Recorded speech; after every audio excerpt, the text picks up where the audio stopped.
Imagine this. A tiny spaceship, no bigger than a car, crash lands in a remote forest. Inside, there's no fearsome invader, no advanced weaponry, just a small, frightened alien child. This little being, with wide, curious eyes and skin that shimmers like a galaxy, is completely alone on a strange, new world.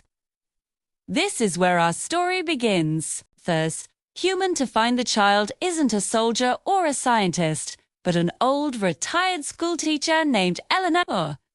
She lives in a small cabin nearby, spending her days tending to her garden and reading books. When she stumbles upon the wreckage, her first instinct isn't fear, but compassion. She sees a child who is lost and scared, and she does what any caring person would do. She gently coaxes the little one out, wraps it in a warm blanket, and takes it back to her home. News of the visitor travels fast, but not in the way you might expect. The small, tight-knit community decides to protect their new resident. The local doctor checks the child's health, finding it surprisingly similar to our own, just needing rest and food. The town baker starts leaving strange, but delicious, star-shaped pastries on Eleanor's porch. The children, instead of being afraid, are fascinated.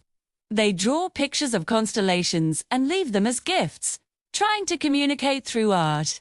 They realize the child communicates not with words, but with emotions, projecting feelings of warmth, curiosity, and sometimes deep sadness for its lost home. In return, the town shows it the best of humanity. They share music, laughter, and stories around a campfire. They show it kindness without expecting anything in return. One day, a rescue ship descends from the sky, a beacon of light calling the child home. The farewell is bittersweet. The little alien, no longer frightened, shares one last powerful feeling with everyone. Pure, unconditional love. It was a thank you. The town didn't just save an alien. They showed that when faced with the unknown, the best human response is not fear, but an open heart. Small town proved that empathy is the truly universal language. Part 2 of When an Alien Child Met the Best of Humanity. Xyler, the alien child, was now a constant, delightful presence in my small workshop.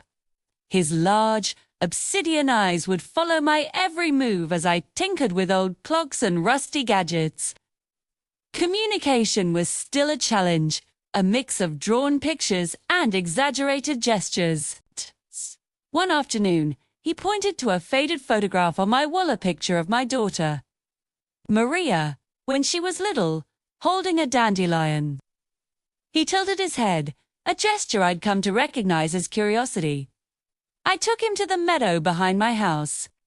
Kneeling down, I picked a fluffy dandelion seed head and held it out.